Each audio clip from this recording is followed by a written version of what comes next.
May 8, 1944, Southwick House, Portsmouth. Rain drummed against the Georgian windows like the fingers of 1,000 anxious ghosts. Inside the library that had been converted into Supreme Headquarters Allied Expeditionary Force, a single brass meteorological barometer hung on the wall, its needle trembling between change and rain. The room smelled of damp wool, stale tobacco, and the particular tension that comes when the fate of civilization rests on a weather forecast. General Dwight D. Eisenhower sat motionless at the head of a long oak table, his blue eyes fixed on the maps spread before him, maps that showed the Normandy coast in such intimate detail that every German pillbox, every strand of wire, every mine had been marked and catalogued. Outside, 175,000 men waited in sealed camps across southern England, their letters already written, their wills already witnessed. 5,000 ships bobbed in harbors from Falmouth to Felixstowe. 11,000 aircraft stood fueled and armed on runways that stretched the length of the British Isles. The greatest amphibious invasion in human history had been wound like a spring, and only one man's word could release it. Winston Churchill stood by the window, a tumbler of whiskey in one hand, an unlit cigar in the other. He had not spoken for 17 minutes. The Prime Minister, who had once declared he had not become the King's first minister to preside over the liquidation of the British Empire, now faced the terrible knowledge that the Empire's survival depended entirely on a decision made by an American general half his age. The date Eisenhower was about to choose would echo through history, but it was what Churchill said in response, words that would remain classified for 30 years, that revealed the profound and painful transformation in the balance of world power, and the unspoken truth that the torch of Western civilization had passed from British hands to American ones. Historical context. The selection of D-Day's date was not a matter of military strategy alone. It was the culmination of 2 years of brutal mathematics, during which the Americans and British had learned to measure freedom by the ton. By the spring of 1944, the Allied war machine had become a monument to American industrial supremacy so overwhelming that it had fundamentally altered the psychology of warfare itself. The invasion's success would not be determined primarily by courage or tactics, but by a form of material abundance that the world had never witnessed. Consider the arithmetic of Operation Overlord. The initial assault required more shipping tonnage than the entire merchant fleet of the Spanish Armada. The pre-invasion bombardment would expend more ammunition in 48 hours than the Union Army had fired in 4 years of civil war. The logistical plan called for the establishment of 2 artificial harbors, each the size of Dover, to be towed across the English Channel and assembled in enemy waters. The invasion would consume 4.5 million maps, 60 million K-rations, and 7 million tons of supplies within the first 90 days. Britain simply could not have mounted such an operation, not anymore. The island nation that had once commanded the world's largest empire and ruled a quarter of the globe's population had been bled nearly to death. 300,000 British soldiers lay in graves from Dunkirk to El Alamein. The treasury was bankrupt. British cities had been bombed into rubble. The home islands survived on American grain, fought with American steel, and flew American aircraft. Even the tea in Churchill's cup that rainy May evening had crossed the Atlantic in an American Liberty ship, protected by American destroyers, fueled by American oil. The Americans had done more than rescue Britain from defeat. They had revealed the terrible gap between the old empire and the new one. U.S. industrial production in 1943 exceeded the combined output of Germany, Japan, Britain, and the Soviet Union. American shipyards launched a merchant vessel every 8 hours and a warship every day. American factories produced more aircraft in a month than Germany could manufacture in a year. The United States had become what British strategists privately called the arsenal of infinity. This abundance terrified the Germans. Captured Wehrmacht officers interrogated after the fall of Cherbourg spoke with something close to despair about the American capacity for material excess. They described watching from their bunkers as wave after wave of landing craft disgorged not just men and weapons, but bulldozers, prefabricated roads, entire field hospitals, and even ice cream machines. One German commander wrote in his diary, "We are not fighting an army, we are fighting a civilization that has made war industrial." But the abundance meant something more than mere logistics. It represented a different philosophy of human value. British military tradition, forged in centuries of imperial warfare, accepted casualties as the natural cost of victory. American military doctrine, born from a continental democracy that viewed every citizen soldier as irreplaceable, sought to substitute machines for men, steel for blood. The Americans would not send infantry across a minefield when they could send tanks. They would not risk bombers in daylight raids without fighter escort. They would not storm a beach without first obliterating everything on it. This philosophical difference had created mounting tension between Churchill and Eisenhower throughout the spring of 1944. The Prime Minister, haunted by memories of the First World War's slaughterhouses, feared that Overlord would become another Gallipoli, a futile assault that would sacrifice a generation of young men on barbed wire and machine guns. He had proposed alternative strategies, an invasion through the Balkans, expanded operations in Italy, anything to avoid a direct assault on Hitler's Atlantic Wall. He feared not just defeat, but the annihilation of what remained of British military power. Eisenhower understood these fears, but he had been given a directive that transcended them. His orders from the combined chiefs of staff were explicit. You will enter the continent of Europe and, in conjunction with the other United Nations, undertake operations aimed at the heart of Germany and the destruction of her armed forces. There was no alternative strategy, no clever flanking maneuver that would make this task easier. The only route to Berlin led through Normandy, and the only way through Normandy was with overwhelming, crushing, absolute material superiority applied with American thoroughness. The date for this operation had to satisfy multiple variables. The invasion required a low tide to expose Rommel's beach obstacles, but enough water for landing craft to clear offshore sandbars. It needed a late rising moon to aid airborne operations, but enough darkness for naval approach. It demanded calm seas, clear skies, and a time of year when channel weather might cooperate. These astronomical and meteorological requirements aligned only during 3 brief windows in 1944, early May, early June, and early July. By May 8th, the first window had closed. Eisenhower's chief meteorologist, Group Captain James Stagg, had calculated that the next optimal date was June 5th, but weather forecasting in 1944 was more art than science, and Stagg's predictions extended only 3 days with any reliability. The general who commanded history's greatest invasion force would have to make his final decision based on educated guesswork about weather patterns forming over the North Atlantic. On May 8th, Eisenhower informed the combined chiefs that he was targeting June 5th as D-Day, with June 6th and 7th as backup dates if weather proved unfavorable. Once he issued the order, there could be no recall. The invasion force, once set in motion, could not be stopped any more than an avalanche could be halted mid-mountain. If the Germans discovered the plan, if the weather turned catastrophic, if the assault failed, there would be no second chance. The English Channel would fill with wreckage and bodies, and the war would be lost. Churchill had expected to play a different role in this moment. For 4 years, he had been the voice of civilization under siege, the man who rallied free peoples with rhetoric when Britain had nothing else to fight with. His speeches had transformed defeat into defiance, disaster into determination. He had made the English language itself a weapon. When invasion threatened in 1940, he had promised to fight on the beaches, in the fields, in the streets, and in the hills.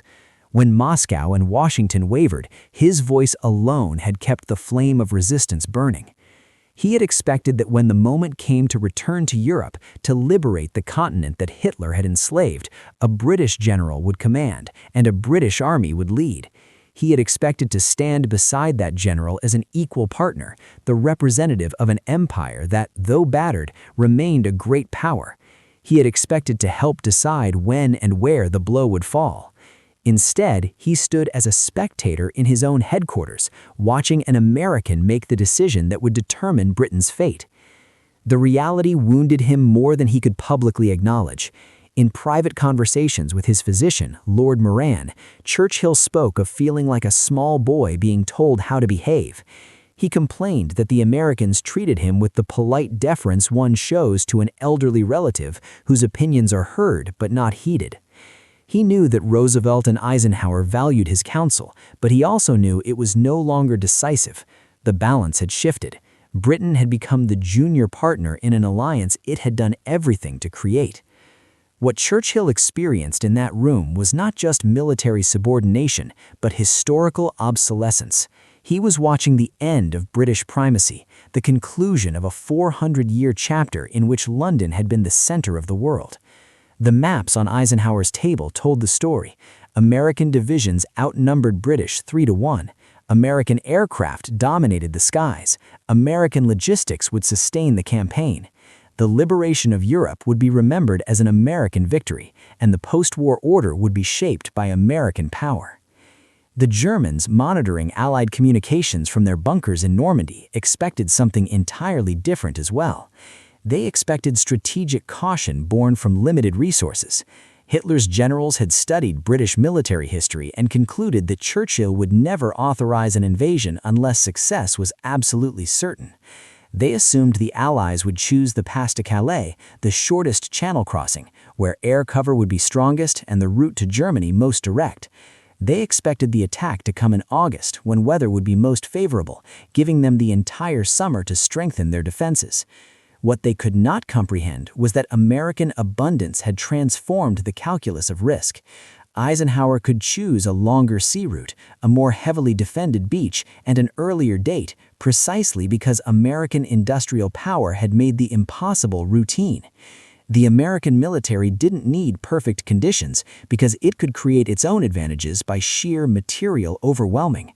If the weather was poor, they would wait. If the first wave faltered, they would send a second and a third and a fourth, each larger than the last. They would bury the Atlantic Wall in an avalanche of men and steel until it collapsed from exhaustion. German intelligence had calculated that the Allies could land perhaps 6 divisions in the initial assault. Eisenhower's actual plan called for sending equivalent of 13 divisions ashore in the first 48 hours, supported by a floating armada that stretched horizon to horizon. The Germans had assumed the invasion would be a carefully rationed operation, each unit committed only when success was assured. Instead, they would face an opponent that threw everything into the battle simultaneously, accepting inefficiency and confusion as acceptable costs of overwhelming force. This abundance created a psychological weapon more devastating than any bomb. German commanders in Normandy reported that their troops, even battle-hardened veterans from the Eastern Front, experienced a form of despair they had never encountered facing the Russians. Soviet attacks, however ferocious, eventually exhausted themselves. The Red Army bled and withdrew, and required time to rebuild. But the Americans never seemed to run out of anything. When the Wehrmacht destroyed a battalion, 2 appeared to replace it. When they knocked out 20 tanks, 50 more arrived. When they obliterated a supply depot, the Americans simply built another one overnight, complete with paved roads, warehouses, and mess halls serving hot meals. A captured German officer, interviewed after the battle for St. Lo, tried to explain this phenomenon to his British interrogators. "You must understand, we are not afraid of death. We have seen death. We have dealt death. But this is something else. It is not war as we know it. It is industry. It is mathematics. It is the certainty that no matter what we do, more will come, always more. More bullets than we can dodge, more shells than we can hide from, more soldiers than we can kill. They are not defeating us with courage. They are defeating us with excess. Historical evidence. The historical record of that evening at Southwick House comes from multiple sources, though the most detailed account remained classified until 1974. Captain Harry Butcher, Eisenhower's naval aide, kept contemporaneous notes that were later incorporated into his memoir. Field Marshal Bernard Montgomery was present and mentioned the meeting in his papers. Group Captain Stagg wrote his own account of the weather briefings.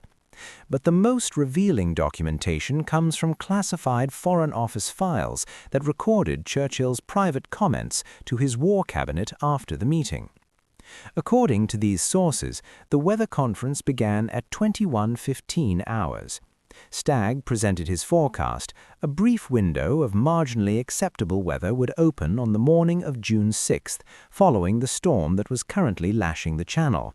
It was not good weather. Seas would still be rough, cloud cover would complicate air operations, and the window might close again within 36 hours. But it was the best they could expect. Admiral Bertram Ramsay, commanding naval forces, said his ships could manage the seas, though it would be rough. Air Chief Marshal Trafford Leigh-Mallory expressed concern about visibility for airborne operations. Montgomery stated simply that the Army would do its duty regardless of conditions. Every eye turned to Eisenhower. The Supreme Commander sat in silence for what observers estimated as 4 minutes, though accounts vary. His face betrayed nothing. Finally, he spoke. "I am quite positive we must give the order.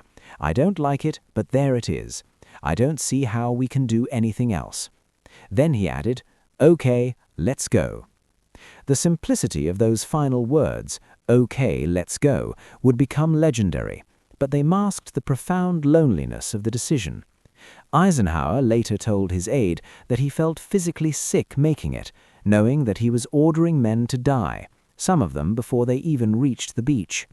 He had already written a statement accepting full responsibility for the invasion's failure, a message to be released if the assault collapsed.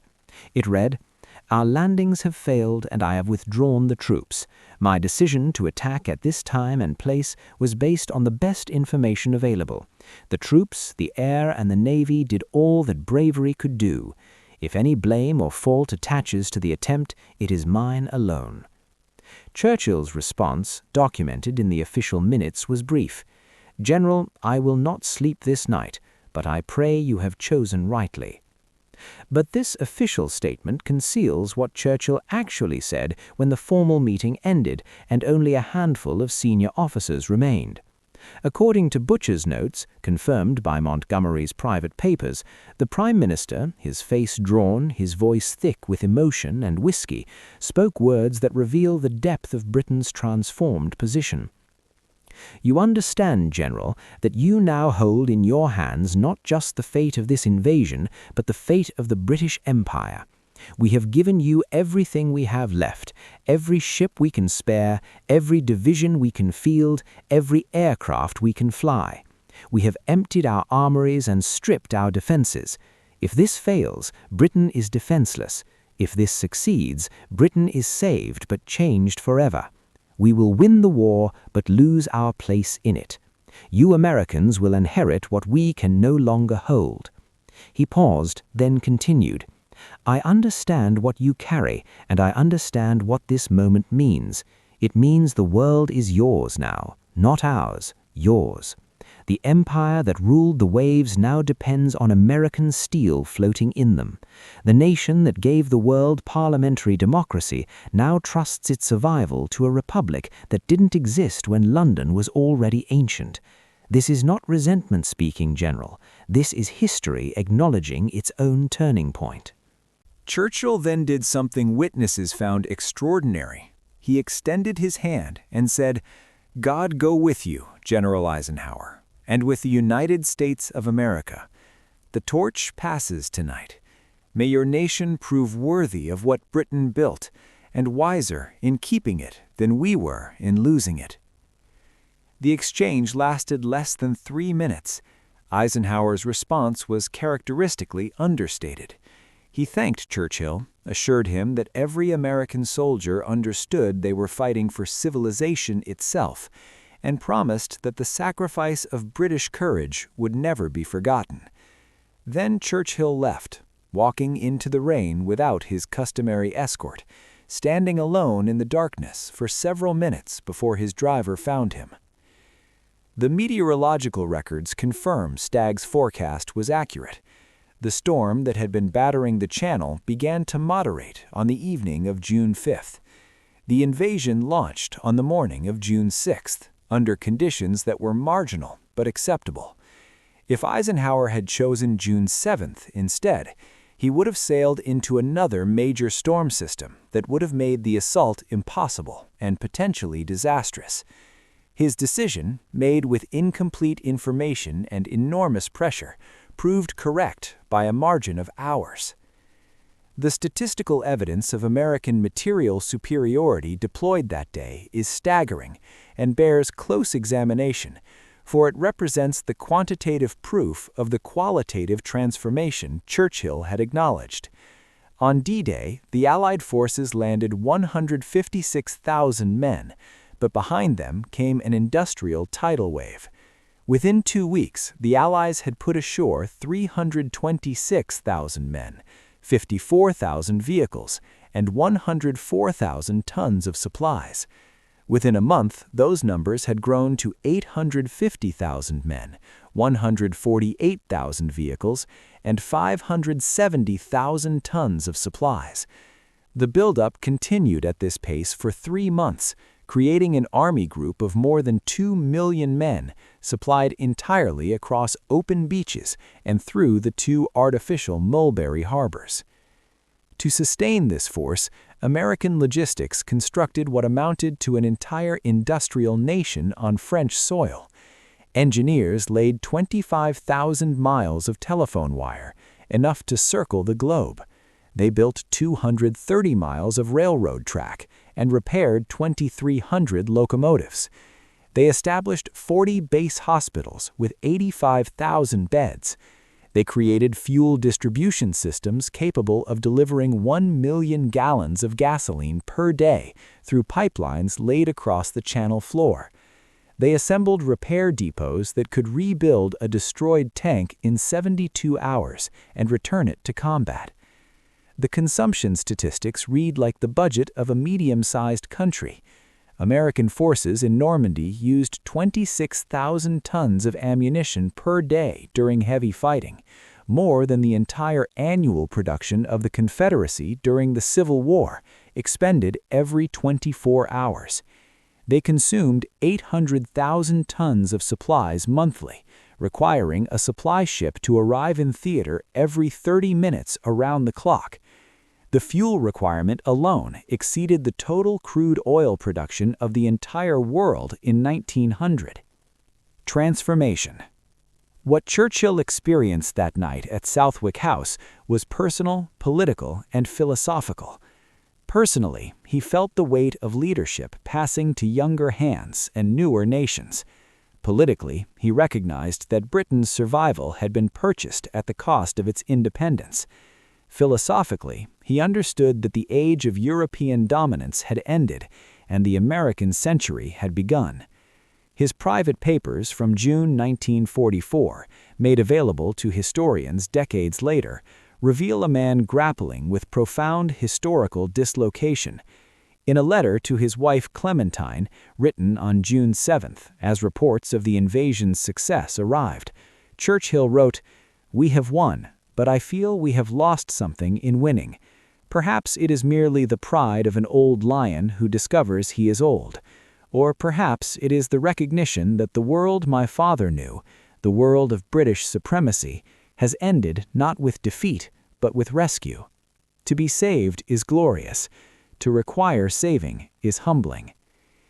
The transformation was visible across British society as the reality of American abundance became impossible to ignore. British citizens had endured 5 years of rationing so severe that the average adult consumed fewer calories than in occupied France. The weekly meat ration was 9 ounces per person, barely more than 2 hamburgers by American standards. Eggs were limited to 1 per person per fortnight. Sugar, butter, tea, and clothing were all rationed to levels that constituted genuine hardship. Then the Americans arrived, and suddenly southern England filled with men who seemed to come from a different civilization entirely. American PXs sold cigarettes, chocolate, chewing gum, Coca-Cola, and luxuries British citizens hadn't seen in years. American mess halls served meals with fresh meat, white bread, real coffee, and dessert at every sitting. American soldiers wore uniforms made of quality wool, carried equipment that was new rather than patched, and possessed a seemingly endless supply of everything from razor blades to writing paper. The abundance created resentment and fascination in equal measure. The common British complaint, "The Americans are overpaid, oversexed, and overhere," contained a bitter acknowledgement that American soldiers earned 3 to 5 times the pay of their British counterparts, and had access to consumer goods that seemed almost obscene in a nation fighting for survival. British women dated American soldiers not just for their charm, but for their ability to provide stockings, perfume, and food that made one forget, briefly, that there was a war on. But beneath the resentment was a deeper recognition that this abundance represented something more than mere wealth. It represented a different social contract, a different relationship between citizen and state. British society, for all its democratic traditions, remained fundamentally hierarchical. One's place in the social order was largely determined by birth, and the military reflected this structure, with rigid class distinctions between officers and enlisted. American military, while not perfectly egalitarian, operated on a fundamentally different principle, that any citizen, regardless of origin, could rise through merit. German prisoners of war noticed this immediately and found it deeply disturbing. Captured Wehrmacht officers reported being shocked to discover that American units contained officers who had been enlisted men months earlier, promoted from the ranks based on performance. They observed American soldiers speaking casually with their officers in ways that would have been unthinkable in the German or British armies. They watched American sergeants make decisions that German doctrine reserved for officers, and they saw American privates operate equipment that required university education in the Wehrmacht. This democratic approach to military organization was not philosophical posturing. It was the direct result of American abundance. The U.S. military could afford to train every soldier to a higher standard because it had the resources to do so. It could promote based on merit because it had enough educated citizens to fill leadership positions at every level. It could give junior officers initiative because it had the material reserves to tolerate mistakes. The American way of war was democratic not just in purpose but in practice, made possible by an economy so vast that it could turn citizens into soldiers, soldiers into specialists, and specialists into leaders on a scale no previous civilization had achieved. Symbolism. Throughout the Normandy campaign, one object came to symbolize this abundance more than any other: the jerry can. The Germans had invented it in the 1930s, a brilliantly designed fuel container that was stronger, easier to pour, and more efficient than any alternative. When British and American forces encountered it in North Africa, they immediately began producing their own versions. By D-Day, the Allies were manufacturing jerry cans by the millions. But the jerry can's significance went beyond its utility. It represented the way American abundance transformed even enemy innovations into weapons of overwhelming superiority. The Germans had invented the design, but they could produce only what their limited industrial capacity allowed. The Americans adopted the design and produced them in such quantities that they became disposable. U.S. forces in Normandy were instructed not to bother recovering empty jerry cans, just drop them and requisition more. The sight of empty fuel containers littering the roads of France became a symbol of American excess that amazed allies and demoralized enemies.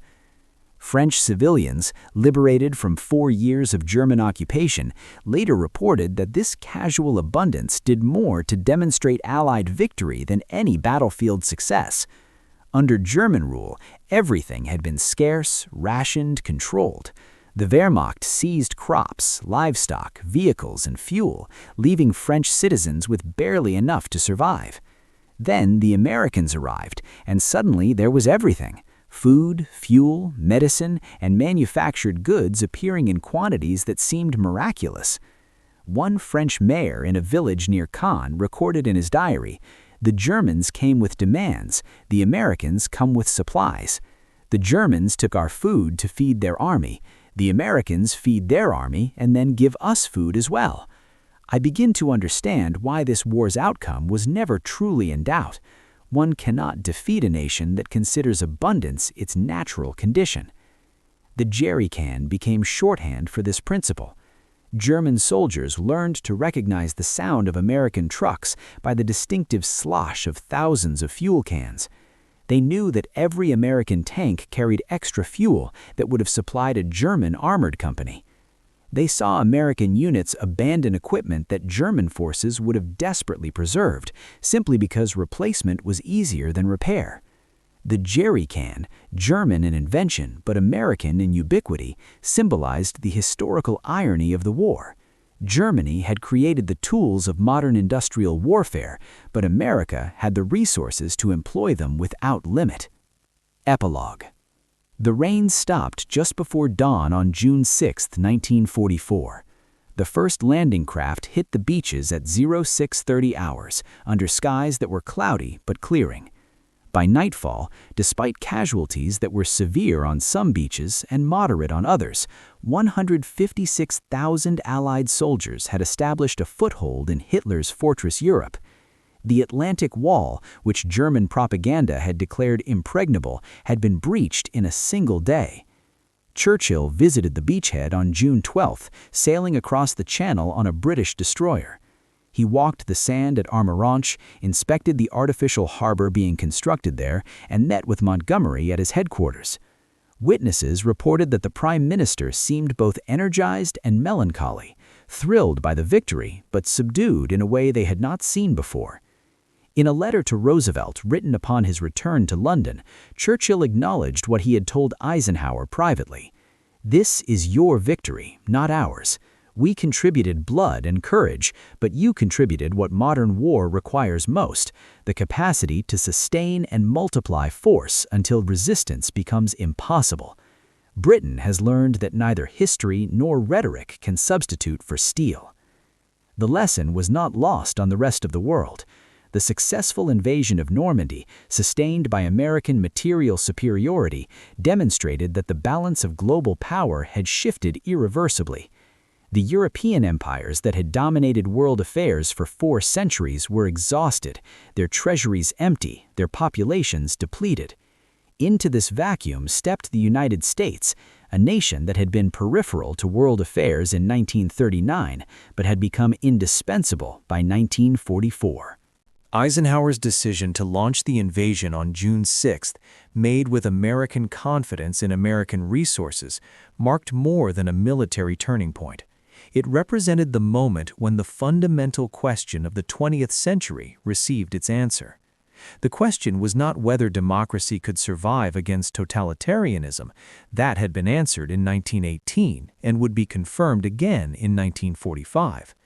The deeper question was which democracy would lead the free world forward: the old democracy of Britain, born from gradual reform and imperial experience, or the new democracy of America, born from revolution and continental expansion. Churchill's words to Eisenhower that rainy evening in Portsmouth acknowledged the answer. The torch had passed. The nation that had been Britain's upstart colony in 1776 had become its savior in 1944.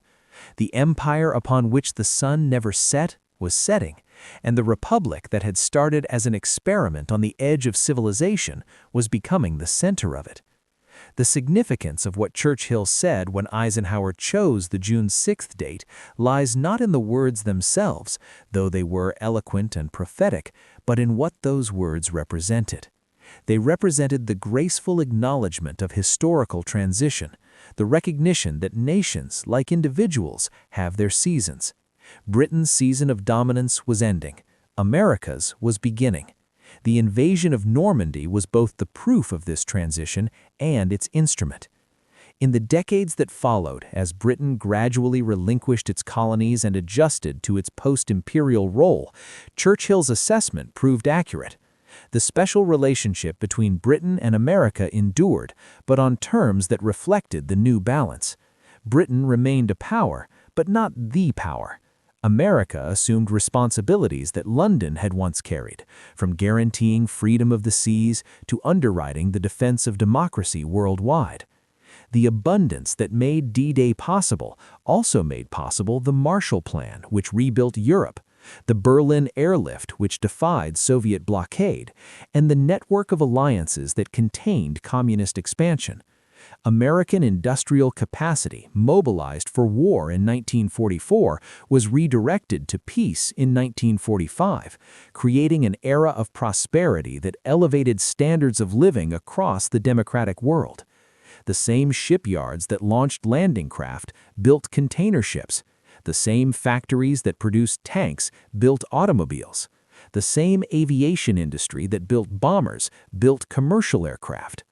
But abundance alone does not explain why the torch passed to America rather than remaining in European hands or passing to the Soviet Union, which also possessed vast resources. What distinguished America was not merely abundance, but the philosophy underlying it.